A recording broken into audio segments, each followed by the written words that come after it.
तेजी को देखकर सर 16 और 17 के बीच में खरीदारी भी करी होगी, 17 से ऊपर भी किसी ने खरीद लिया होगा। और जिस तरीके से माहौल वीडियो का लोगों की तेजी का था तो उसकी वजह से भी काफ़ी लोगों ने खरीदारी करी होगी। नमस्कार, मैं स्वागत करता हूं आपका अपने ही चैनल पर जिसका नाम है डीप सर्च 6 और आज बात करेंगे सर यस बैंक की। आज की वीडियो यस बैंक में सर अलग तरीके की होने वाली है क्योंकि काफ़ी लोगों ने इसकी तेज़ी को देखकर सर 16 और 17 के बीच में ख़रीदारी भी करी होगी, 17 से ऊपर भी किसी ने ख़रीद लिया होगा। और जिस तरीके से माहौल वीडियो का लोगों की तेज़ी का था तो उसकी वजह से भी काफ़ी लोगों ने खरीदारी करी होगी। और जिस तरीके से आपको पता लग रहा है कि दो इसके अंदर निवेशक जो हैं बड़े वाले 10% की जो इसके अंदर स्टेक लेंगे, उसकी वजह से ही आपको हर न्यूज़ में यही देखने को मिला है कि उसकी वजह से शेयर भाग गया। तो ये मैंने आपको सर पहले भी समझाया था कि जब किसी न्यूज़ में लिखा आ रहा है कि इसकी वजह से ये शेयर बढ़ गए हैं तो सर वो जब इसके अंदर अपना स्टेक लेंगे आने वाले दिनों में तो फिर भी आपको एक तेजी का मोल देखने को मिलेगा। लेकिन ये जितनी भी बातें यस बैंक के साथ हो रही है ये बिल्कुल सही हो रही है और सही डायरेक्शन में बैंक जा रहा है। जब ये लगातार अपने को ग्रोथ दे रहा है और प्रॉफिट दे रहा है और प्रशांत कुमार जी ने इतना अथक प्रयास करके इसे लॉस से प्रॉफिट में लेकर आए हैं, फिर भी ये आपको हर अपने प्रॉफिट लाने के बाद शेयर ने कोई भी धमाल करता हुआ नहीं दिखाया है जो बीते दिन इनके क्वार्टर रिजल्ट आते रहे हैं। लेकिन इस बार इसके क्वार्टर रिजल्ट आए उसके बाद भी लोगों की उम्मीद थी कि ये इस बार तो भागेगा ही, लेकिन ये उसने वो भी नहीं करा और इसने अपने रिजल्ट को बड़े आराम से लिया है। फिर अचानक से इसके अंदर जो न्यूज़ आई है, सिलसिले बढ़ते गए हैं, उसकी वजह से आपको बड़ी तेज़ी के संकेत इस बैंक में देखने को मिले हैं। मैं आपको बता दूं, जिन्होंने भी इसको तेजी के देखकर भाव में शेयरों को लिया है ना, वो भी गलत नहीं है सर, बिल्कुल बता रहा हूँ। क्योंकि ये जो शेयर है और ये बैंक है बड़ा ही बेस्ट है और बड़ा ही मजबूत तरीके से ये आगे बढ़ने वाला है। आपको इतनी सी बात एक समझनी चाहिए कि जो ये निवेशक होते हैं बाहर से आते हैं, ये तो उसी पर हाथ रखेंगे ना सर जो ग्रोथ करके दिखाए। छोटी सी समझने वाली बात है कि हमारा टाइम जा रहा है, लेकिन अगर टाइम जाकर प्रॉफिट आ रहा है ना, वो बेनिफिट हो जाता है। यानी कभी कभी होता है कि लोग 5-5 महीने 6-6 महीने अपने शेयरों को रख लेते हैं, फिर क्या होता है सर, फिर वो उन शेयरों को बड़े मजबूरी में बेच देते हैं, निकलो कुछ नहीं हो रहा है इसमें।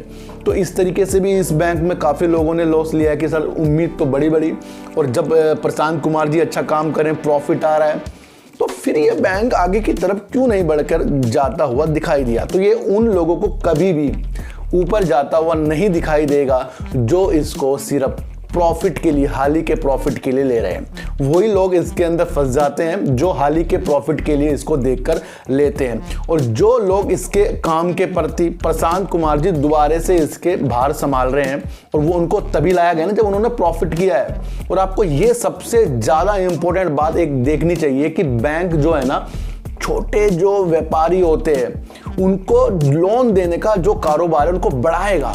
और आपको पता है कि जब छोटे छोटे लोन बांटे जाते हैं तो वो वापस जब आते हैं तो इंटरेस्ट के साथ आते हैं। बीते दिन ही यस बैंक ने जो इनकी एफडी जो करवाता है उसके अंदर भी अगर जो समय से पहले निकालेगा ना तो उसके अंदर भी इन्होंने एक शुल्क रखा था, भाई पहले निकालोगे तो इतना पैसा देना पड़ेगा।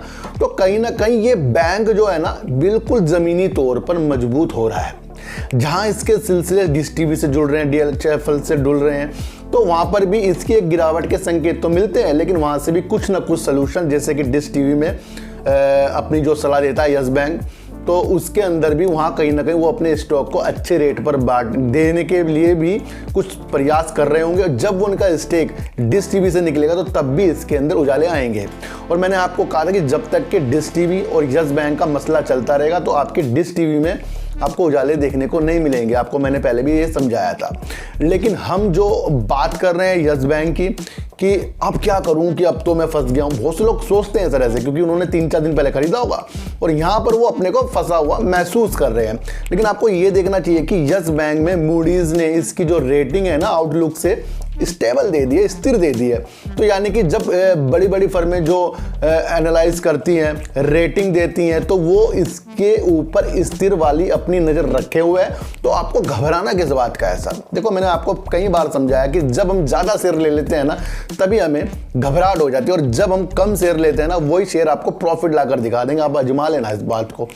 लेकिन हमने जो भी इसके अंदर से प्रॉफिट लिया है यस बैंक के अंदर से, हमने तो सर अभी सेल ही कर रखे हैं। हमें तो अपनी उम्मीद जगानी है कि हमें अब कब लेना है इसको। देखो ये शेयर बहुत अच्छा है, लेकिन आपको सच में ये भी तो जानना है ना कि शेयर अच्छा है, और फिर शेयरों में फंसते भी तो हम ही हैं। लेकिन उससे कोई आपको निकाल रहा हो कि भाई शेयर अच्छा है लेकिन अभी हाल ही के लिए अच्छा नहीं है, तो ऐसी चीज़ भी आपको समझनी चाहिए।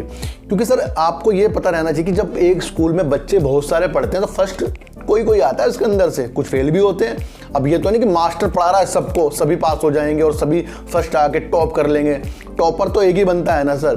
तो यही मैं आपको समझा रहा हूँ कि ये बैंक आगे की तरफ जा रहा है, लेकिन उससे पहले फिर वो सारी चीज़ें जो होती हैं, ऑपरेटर गेम होते हैं, कोई बेच रहा है कोई खरीद रहा है, ये चीज़ तो सर चलती रहेगी ना, क्योंकि सबके हाथ में मोबाइल है। तो आज की वीडियो आपको इस वजह से देखनी है कि एक तो ये स्थिरता वाली इसके अंदर मूडीज ने इसके अंदर रेटिंग दे दी है, और जहां भी आपने शेयरों को लिया है, हाल ही में लिया है जो मैं बोल रहा हूँ 15 से 17, 17.5 के बीच में आपने इसको लिया है, तो कहीं ना कहीं आपने एक बेस्ट काम किया है कि आप इस बैंक से जुड़े हो जो बैंक शुरू से प्रगति की ओर चल रहा है। नहीं तो काफ़ी लोग इसे बहुत ऊपर भी लेके खरीद के बैठे हैं। आपको उनकी तरफ भी देखना चाहिए जो उनके लॉकिंग पीरियड चल रहे हैं।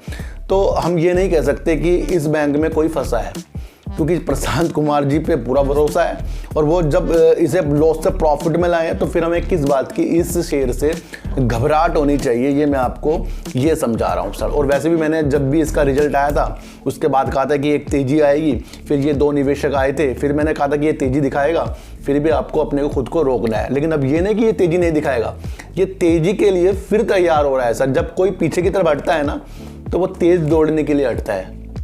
तो आपको यही समझना है कि ये फिर से तेजी के लिए तैयार हो रहा है। जहां आपने 16-17 में लिया है, आपको ये सोचना चाहिए कि अगर ये 13 से नीचे आए फिर मैं एवरेज कर सकता हूं। फिलहाल तो आप इसको 14-15 तक होल्ड ही कर सकते हैं, और ऊपर जाते हुए दिखे तो अपना प्रॉफिट को आप देख सकते हैं। हर तरीके से सर आपको वीडियो को समझना पड़ेगा और अपने शेयरों को प्रॉफिट के लिए और अपने को अच्छा करने के लिए इन्वेस्ट ही मार्केट में करना पड़ेगा। तो सर ऐसी वीडियो देखने के लिए मेरे चैनल पे आइए, जरूर सब्सक्राइब भले मत कीजिए, पर मेरी बातों को ना गौर से सुनिए ही सुनिए।